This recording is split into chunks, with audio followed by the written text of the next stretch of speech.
আসসালামু আলাইকুম। শুভ নববর্ষ। আমি doctor M D Arifur Rahman. নতুন বছরের প্রথম দিন পহেলা বৈশাখ।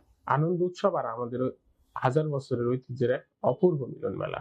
চারদিকে লাল সাদার রঙ্গমহল, শোভাযাত্রা আর প্রিয়জনদের সঙ্গে হাসি খুশির মুহূর্ত, সব মিলিয়ে এ যেন বাঙালির প্রাণের উৎসব। এই দিনের অন্যতম আকর্ষণ আমাদের ঐতিহ্যবাহী প্রাণের পান্তা ইলিশ। কিন্তু আনন্দের এই আয়োজন আমাদের স্বাস্থ্য সচেতন থাকাও জরুরি। সাধারণত ভাতে ব্যাসিলাস সিরাস থাকে, যেটা আমাদের শরীরের জন্য উপকারী। কিন্তু দীর্ঘ সময় ভাতকে পানিতে চুবিয়ে রাখলে, গরম পরিবেশে থাকলে ব্যাসিলাস সিরাসের পরিমাণটা বেড়ে যায়, যেটা খাবারে বিষক্রিয়া করতে পারে।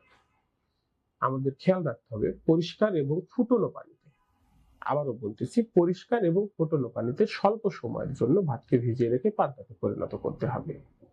সঙ্গে বলবো ইলিশ মাছ, ইলিশে থাকে ওমেগা 3, যেটা আমাদের শরীরের জন্য অত্যন্ত উপকারী।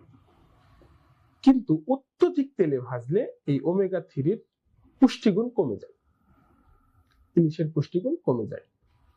সেক্ষেত্রে অত্যধিক তেলে ভাজা থেকে ইলিশকে বিরত রাখতে হবে। কম তেলে ভেজে ইলিশ খেতে হবে।